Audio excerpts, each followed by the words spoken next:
Welcome, ladies, to the Real Estate InvestHER Show, providing inspiration, strategies, and insight to empower women investors to live balanced and financially free lives.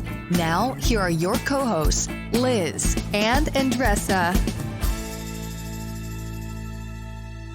So ladies, you're going to be so excited about today's episode. We have Ashley Kerr from Buffalo, New York on our show today. She is a great buy and hold investor. That's been her strategy. And she has just have so much to share on this episode. What I think I really appreciated most, and also is a great reminder for us all, is how do you really finance properties, and the detail around that. So we talk a lot about the importance of having a personal financial statement. We talk about the importance of banks and some key things.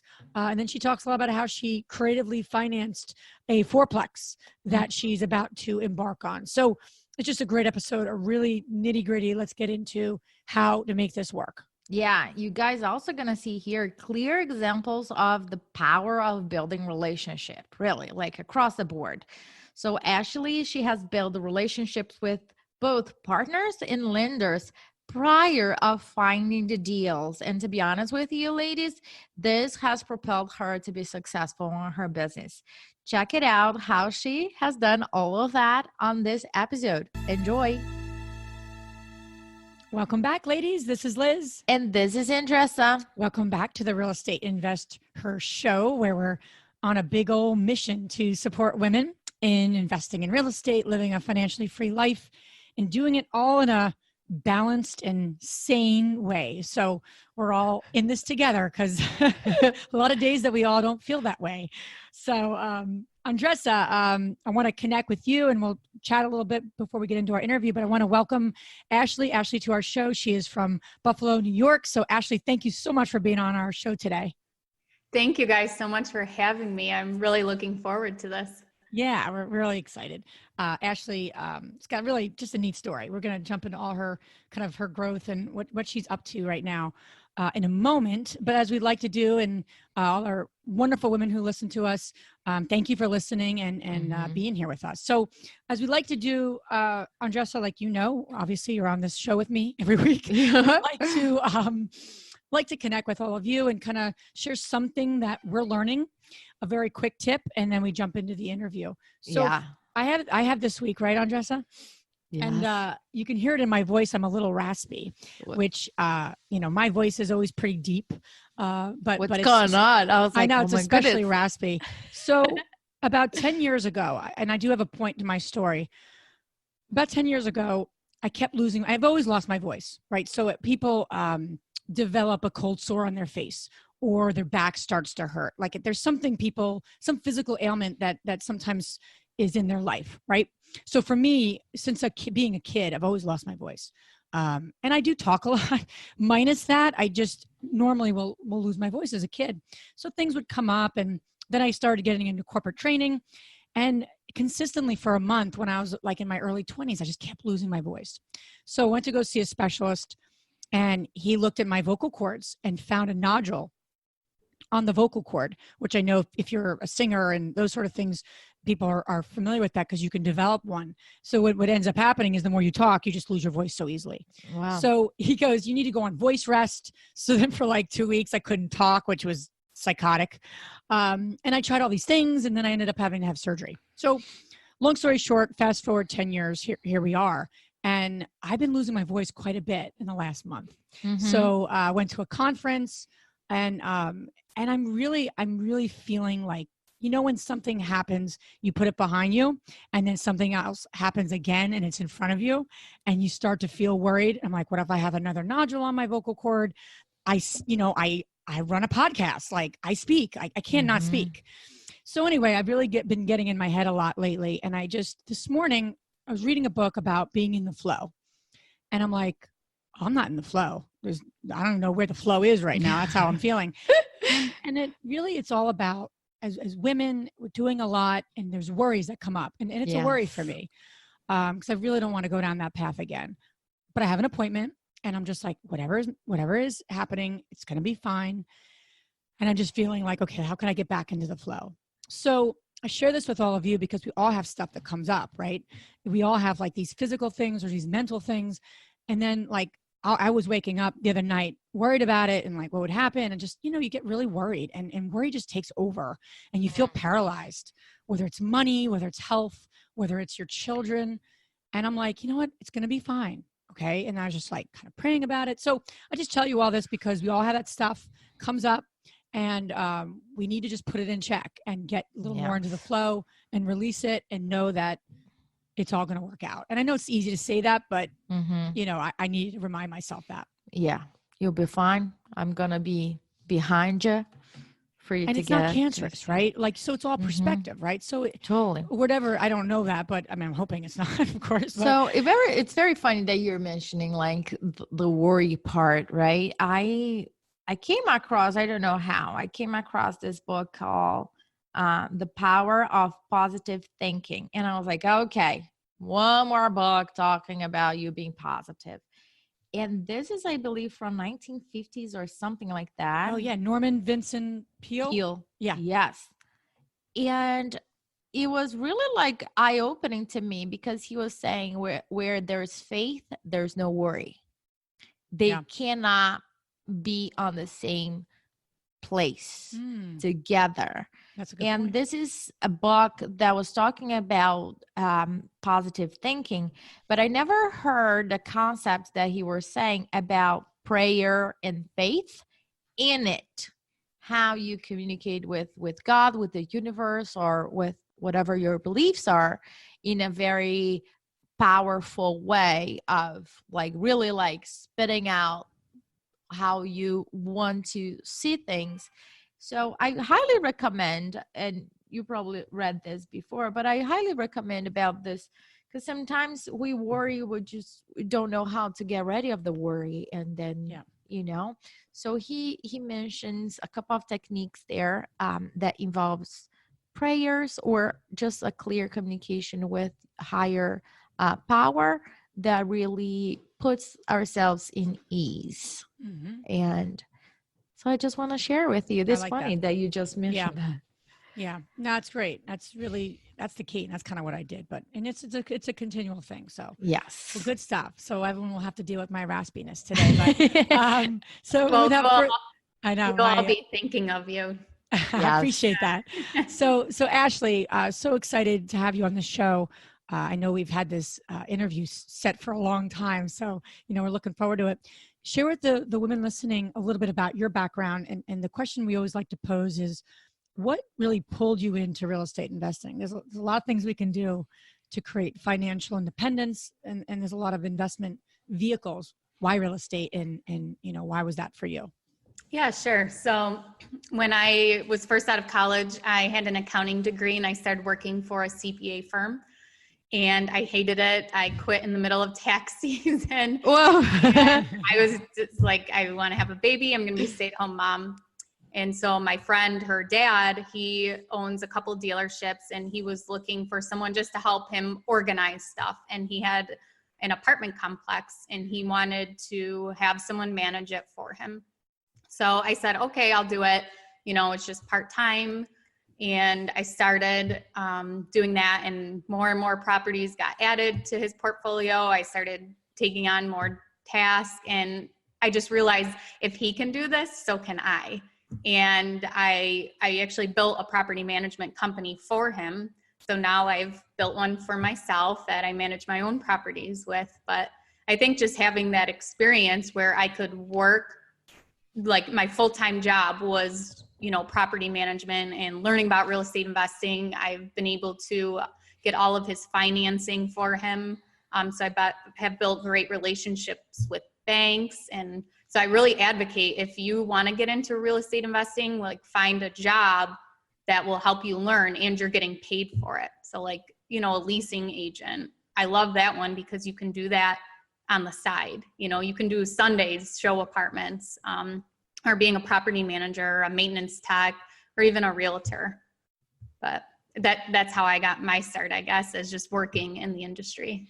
I love what you're saying, that there's so many different ways to get started. And sometimes, I hear on our Facebook community, the ladies sharing their challenges in terms of, well, I don't have, a bunch of money sitting on my savings account that I can buy this property cash and get started in real estate, rehabbing properties. I have no experience in syndication. That's too big, too scary to me. And that's, so I'm like stuck. So I love what you're saying, because there's so many different ways that you can start crawling before you really walk or run, that I don't think we talked a lot about it in this business, because people are always saying, oh, I am rehabbing X amount of properties, I am doing X, Y, and Z. So all the folks that are starting, men or women, it doesn't really matter, is really overwhelming. And I really like what you're saying, because it really opened up other possibilities for people to get started while they're learning.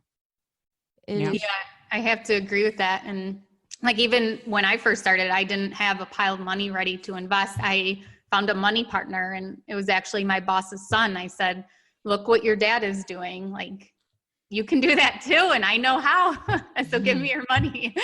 But, I just gradually started talking to him about it. And then when the deal came, he was ready. But if you find that money partner too, it's a great way to get started. It's got to be someone you trust, especially your first deal. But I love that. So you're working for this property management company. You're building this for your boss. What came first? Did you start thinking about, okay, how do I start getting money lined up? Or did you find this like amazing opportunity and you're like, okay, now I got to get some, what did that path look like for you? So first it was, I wanted to buy a rental. I looked at some single family in the area, that just real small houses, thinking I could turn that into a rental. And I knew how to put a lease together. I knew how to manage a tenant. So that's when I started talking to my boss's son, and I just gradually started planting the seed. Just like, look at, here's your dad's numbers. We're going to do this on a much smaller scale, but eventually we could get to this. So he was definitely interested. And then when I found the deal, I brought it to him. He came and looked at it with me, and we put in an offer that day. But I thought it was really important to not just push him and rush him like, oh my God, we have to pounce on this now. This is what I want to do. Do you have the money? It was before I was even ready for the deal, I started talking to him about it. Yeah. And I love that. And I think especially in the market we're in, it's really hard to find the deal first and then the money partner second. It just, especially if you've never had a conversation with people, they're not going to like, why are you $100,000 tomorrow? I'm sorry. That's just, unless you have a family member who has that money laying around. And even at that, they would be like, what's going on here? But you need to line that up and start having conversations. I always recommend to people, start putting together sample deals.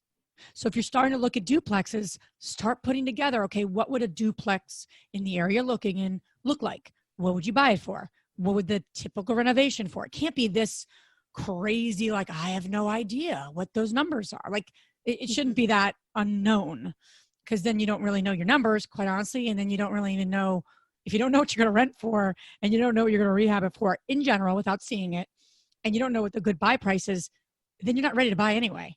So, but if you do know all those things and you have a sample deal, that's what you can bring to, like you said, to your boss's son. We used to do that all the time. We'd connect with someone, say, hey, these are the kind of deals we're buying. This is a past deal, or even if you don't have a past deal, this is a sample deal.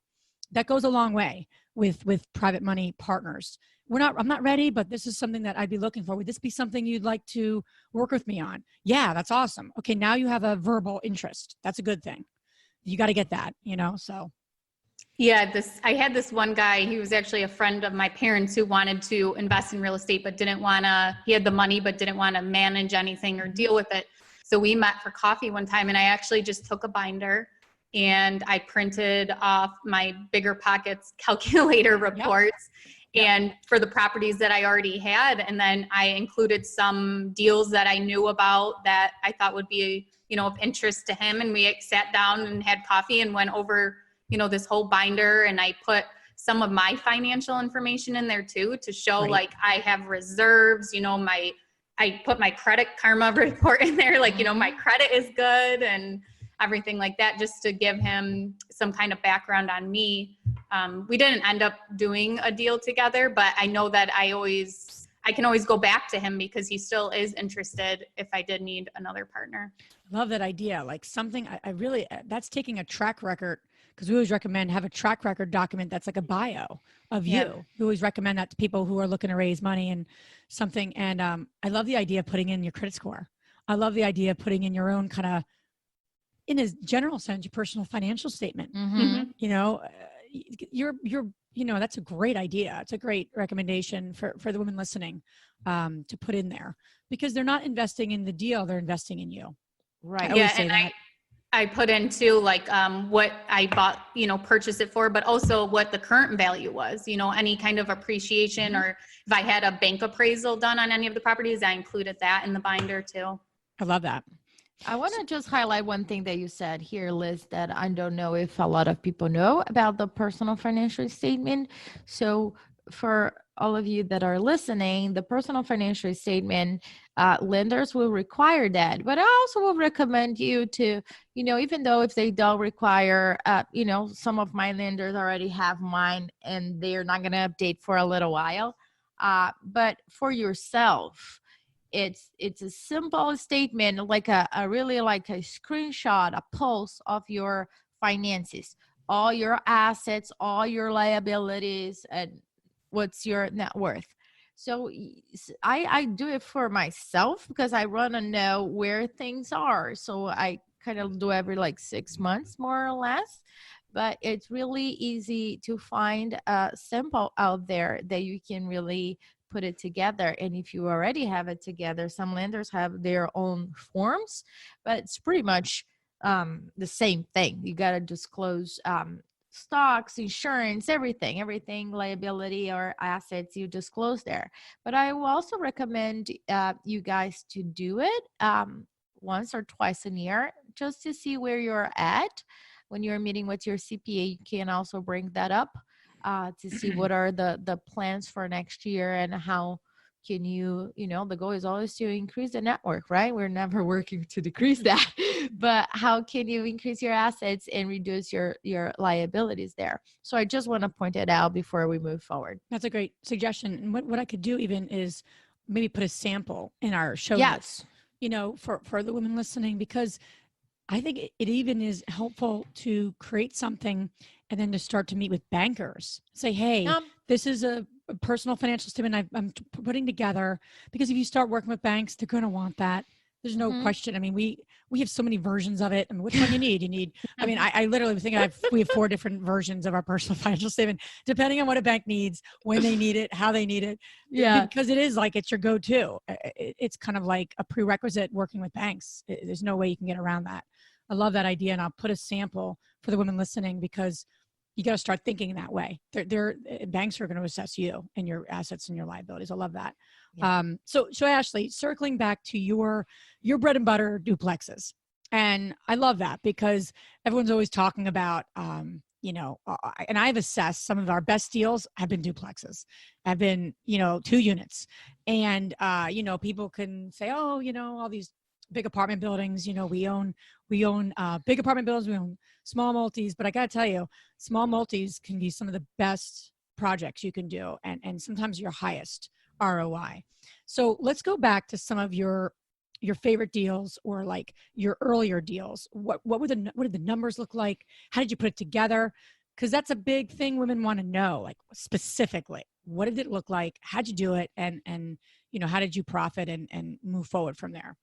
Okay. Yeah. I just wanted to add one thing to the personal financial statement. First, though, was the app Personal Capital. I highly recommend it because you can link your bank accounts, you can link your mortgages, and you can add in the market value of your house. And that actually, you can pull up the app every day, look at how your stock investments have done, look at how your mortgages have changed. And it basically gives you every day what your net worth is, and it graphs it and how it has changed. So for your properties, like I go in every quarter and I'll update if I feel like, they've appreciated or the value of them has changed at all. But it's just a nice way to keep track. Is that like mint.com? Yeah, it's similar to Mint. Yeah. I'll put that as a link as well. I think it's a great That's a great recommendation. And that is paid or that's free? How it works? Yeah, it's free. Okay. Awesome. Yeah. It's great. So, yeah. And then for my getting started with my first deal, I used a money partner. So we put together an LLC. We were 50-50 partners, and he put up all the money to buy our first property. So we put together an operating agreement where I had full control of everything. He has no say. And then for the money he put into the LLC, he has a note payable back to him. So it's over 15 years at 5.5% interest. So he's getting that interest, he's getting his principal paid back to him, and he's getting 50% equity into this house. You know, he has the ownership rights. So that's how we bought the first one. And then the second one we put financing on that first property, pulled our money back out, and then put it on the next property we bought. So we just kind of kept doing that for a couple. And then we bought 4 duplexes that way. And then we actually got a package deal where I found a guy off market. His dad actually had a bunch of properties that he wanted to sell, get rid of, and no one in his family wanted them. So we had to get more creative with our financing, and we actually did our first seller financing deal. So we did a down payment, and then we did a 1-year interest only loan at 7%. And this gave us time to fix up some of the units, get them rented, and then we went to a commercial bank and got a commercial mortgage on those properties. Wow. So I'm just curious here, one quick question. Sure. And this is a question that there's no right or wrong, and a lot of our members of the Facebook community ask all the time. So when you're using a lender, how should I pay the interest? Is it month to month? Is it quarterly, or is it at the end of the project? You know, it's just depend. It depends. I always say it depends. Yeah. It depends. Because there's not like a single formula to apply. But I'm just curious to know, how did you structure your deals, and how often the lenders are paid? We did monthly payments. Yep. And did you choose that for any specific reason, or? Just because the payment was so low that we could, and the guy was used to having rent income for the seller financing. So instead of the rent income, he was getting our monthly check. I think it makes totally sense when you're doing seller finance, because then they are still receiving their, in their hand, like that drop every single month. Yeah. It's still there, and they don't need to take care of all the toilets and tenants. Right. Right. So it's kind of like, oh, it's still dropping, and I don't need to deal with all the hassle. So talk to me about the BERT, right? So you BERT all those different properties. How much did you pull out? Was it 75% or different numbers, or it varied? Well, for our first one, we only took out what we needed to buy the second property. And I think it was like 70% loan to value. But now what we do is we won't do any more than 75% loan to value. So we try to keep our leverage under that 75% for each property. Mm-hmm. And what do your general numbers look like in terms of like your, one of your favorite deals? What do you buy your duplexes for? Because it all varies, right? I was talking to someone in California. They're like, yeah, I bought a duplex for $800,000. I'm like, oh my, that's just like nutty to me, but it's all relative. So what do your numbers look like? What is that favorite deal that you bought, and how you managed it and how you processed it? Okay. So all of my properties are in Buffalo, New York, and most of them are in the South Town. So the 2 farthest properties are probably 40 minutes from each other. So they're all within a 20-minute drive from my house. So with the lowest price I've ever paid was $17,500 for a duplex. Most expensive was $143,000. So even just in this little market, it has varied, but And what are they worth? What's like what's the typical like return that you can get from a bank, or like what are they valued at? So like the ones I bought a couple for 20,000, and they were in a package deal, and there's 3 of them, and they've all appraised higher than what I paid for them without barely doing any work. But they're all renting great. One of them I bought for, actually it was the one that I bought for 17,000. I put 5,000 into it, and it's renting for $1,200 a month right now. So wow. Yeah, it's a great return. You talk about the 1%. So they'll often say, there's a 1% rule or 2% rule of, how much property you can, kind of is worth, or you can buy it for, versus the rent. That you definitely exceeded that, a number of times. That's pretty neat. Okay. So that was your, okay. All right. So, We're moving to Buffalo. Yeah, no, right. The property taxes are high though. It is very easy to hit the 1% rule here, but because of the property tax. Property taxes. Yeah. So that drives the value down. Got it. The value add, the 143 duplex, did you have to put a lot of work into it? Or was that one that you more bought like as a turnkey? Like you just put tenants in? Yeah, that was the nicest property that I bought. And it was, it's in a very high demand area. And probably that I bought it 3 years ago, and I bet it's already appreciated over 30 grand just from the houses that have sold on that street and the neighboring streets. Mm. How do investors, and I'm curious what your thoughts are on this, how do women listening to this, like there's 2 paths, right? You can buy a property, you're going to put value into it. It needs work, right? Because then you can get a better deal on it, all those sort of things. But there is other considerations, right? Managing construction, pulling permits, just that whole process. It's not like 1, 2, 3. Well, $5,000, that might've been 1, 2, 3, because it sounded like a small deal. But if you're, put like 20, 30 grand in a property in terms of renovation, or like Andressa, with the rehabs you've done, 100 grand, that's a process. It's a whole business in and of itself. Mm-hmm. Or the path of buying something that's not a deal or is like cheap, but it's already ready to go. And then you also still manage it. I'm not talking about turnkeys versus not turnkeys. I mean, there's so many different levels of property we can buy as investors. So for you, how do you assess what is, because you're savvy, you've been doing this, you have a number of properties under your belt, property comes up to you. How do you assess, is this a time that I buy something that doesn't need as much work, I'm not going to get as cheaply as other things? Or is this a time that I just buy the cheaper property, I put my own value into it, and then I'm able to, how do you navigate that? Because I don't think that is something that, and this could be existing investors who have a properties under their belt. How do you quickly evaluate that?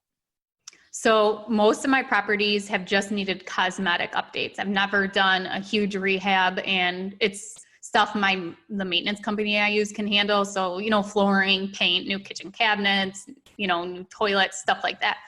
But I just closed on a quadplex, and it's going to be my first like big rehab. And the reason I decided I was ready to take this on, because I've been like eyeing this property for years, was because I'm currently using a commercial line of credit to purchase my properties.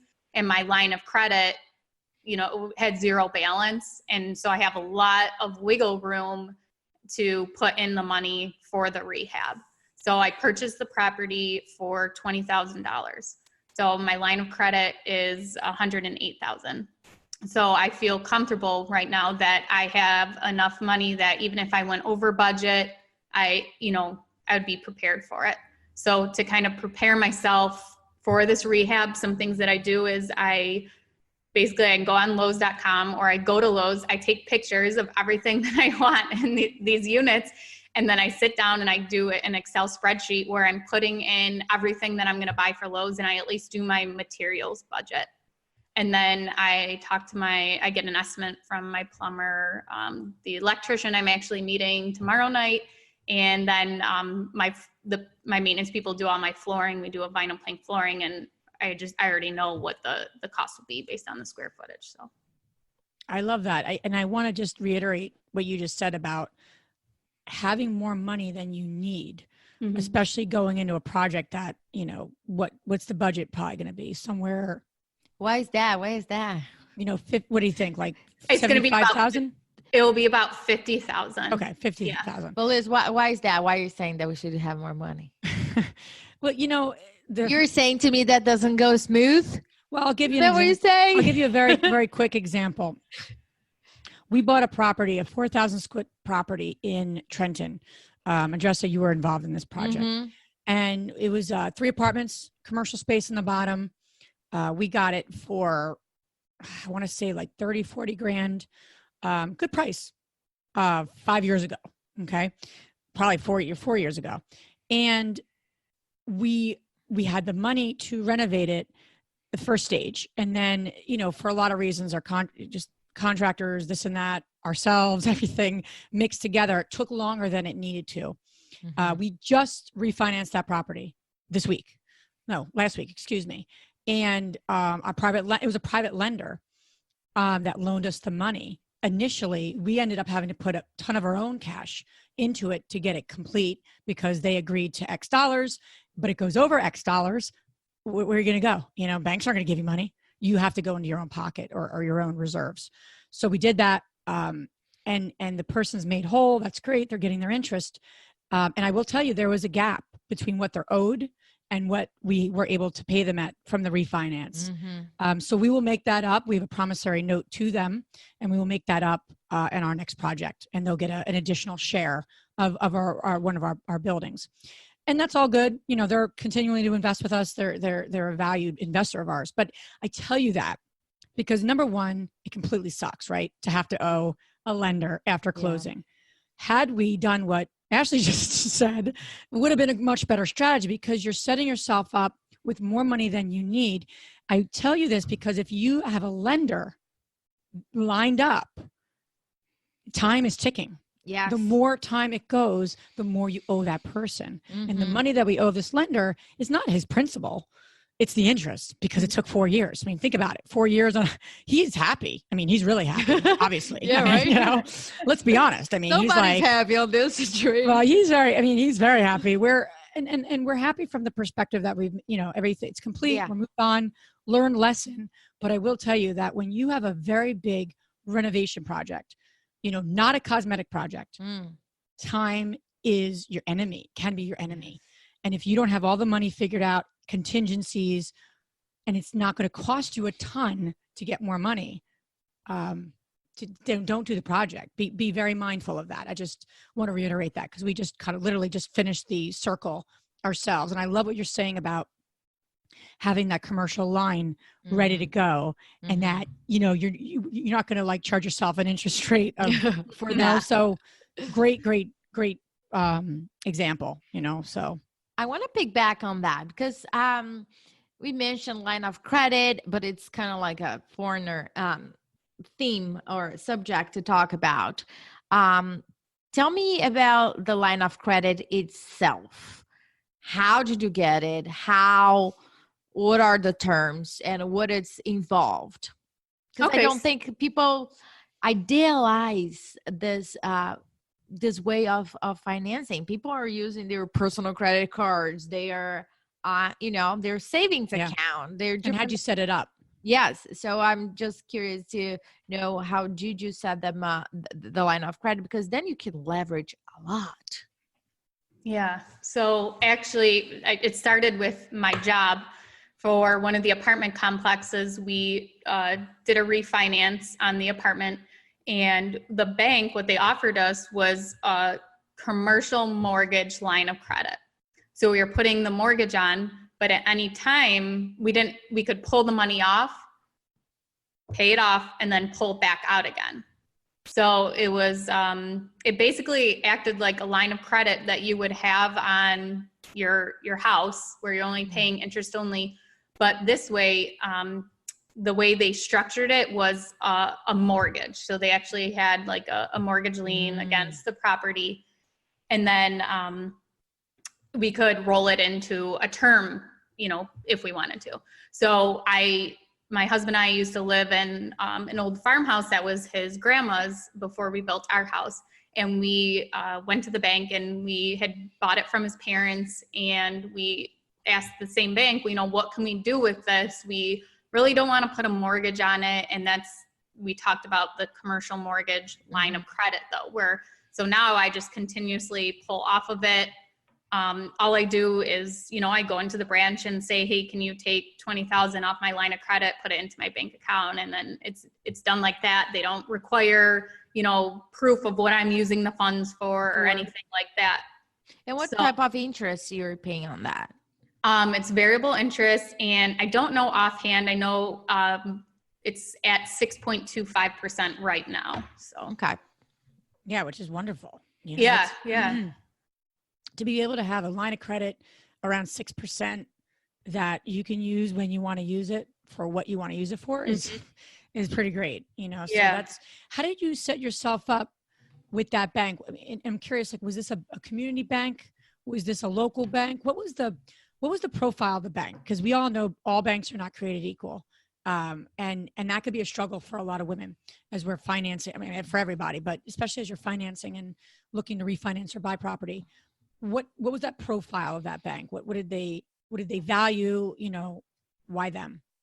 So this bank only has 7 branches. It's a very small bank. And I built a relationship because I worked with the loan officer when I was doing work for my boss. So that's how he got to know me. And the second property we bought, we did the mortgage through him on that second duplex we ever bought. So once we got the commercial line of credit, the only requirements was that I have a bank account there, and that any payments were automatically withdrawn out of that bank account.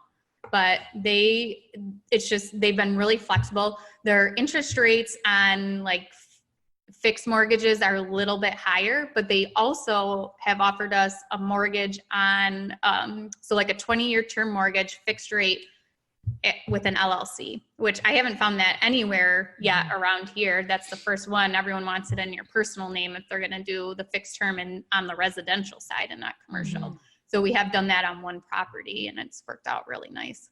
That's wonderful. Very cool. Yeah, because the banks are not all created equal. You have to kind of, and all their goals change. We had a bank we were working with, and now all of a sudden they don't want to lend on small multis because their goals have changed. Yeah. So it's continuous conversation with bankers. I mean, something I'll always ask if I meet a banker, because they always want your business, regardless of what you have going on.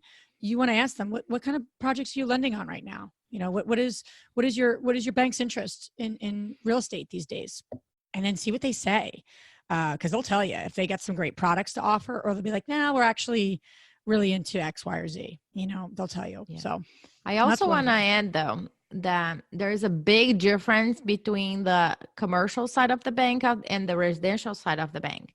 It's kind of like right hand doesn't talk to left hand. Yeah. They have no clue what I'm talking about. And let me make it clear, when I'm talking about the commercial side of the bank, I am not saying commercial properties, because I do have single properties that I have under LLCs, and it's under a commercial from the commercial side of the bank. So when you're going to the bank, just make sure you're talking to the right person. Otherwise, they're going to look at you like, "You're crazy. We don't do that." Or, some weird thing happening.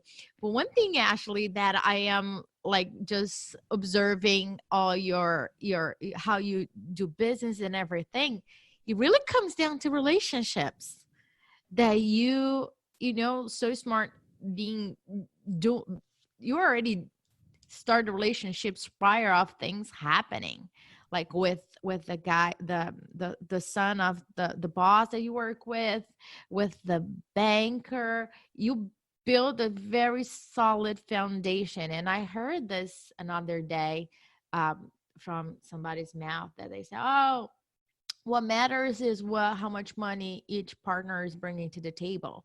And I was like, I actually disagree with that.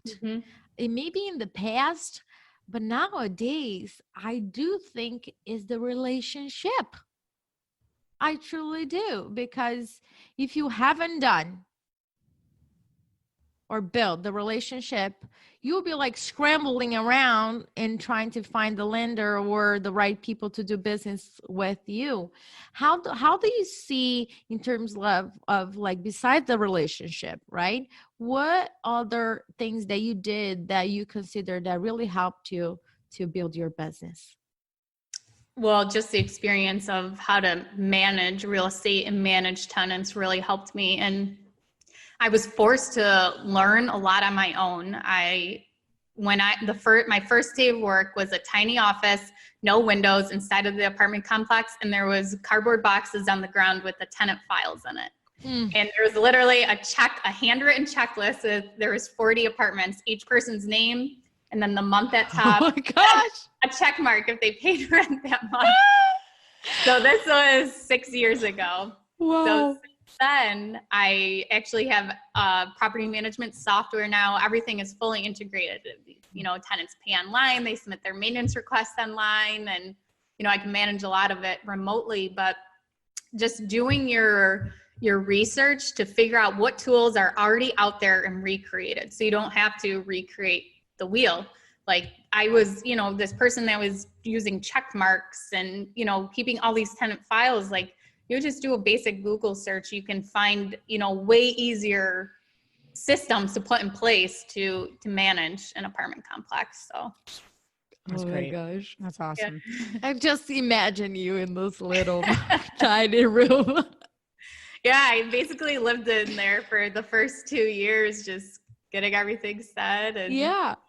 And you know, it's not like 1950s or something. And I think that comes down to also the reality of things, right? Yeah. Sometimes looking, you know, people might look at you and say, oh my gosh, you're so lucky you have all those properties and you're doing so great with your property management. But I think that, you know, behind the curtains, everything that we do and how things really, you know, when it comes down to executing it and really building, it doesn't look pretty, doesn't smell pretty, you know, you don't have that office with like ocean view or something like that. Yeah, and I think another important thing too is really getting into the nitty gritty of the business somehow. So for me, it was my office was right in that apartment complex where I had face-to-face interaction all the time with tenants. And some nights I would just like bawl my eyes out to my husband, like, I can't do this anymore. They hate everything. No one's happy.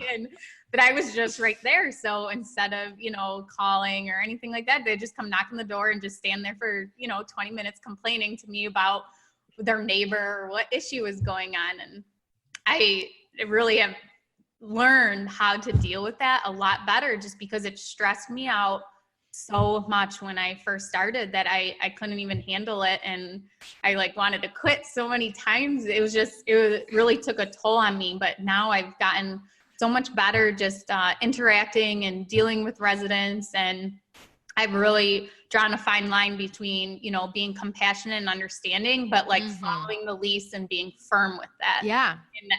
And that took me a long time to learn, but I learned that because I was there every day interacting with them and, you know, figuring out for myself what really worked best. That's great. Yeah. And because it's so much a hands-on business, you know, so you talk to people who own all these properties and then you ask them questions about, you know, have they met any tenants ever? And they're like, no, I'm so proud that I've never met any of my tenants ever in my life. I'm like, wow, like that's nuts, you know? And then there's all different types of people. But to me, I'm like, how can you really learn how to better manage property if you've never actually interacted with a tenant? That seems to me in my head seems like a tough connection. But again, there's all different types of investors who wants to be more passive, who wants to be more active.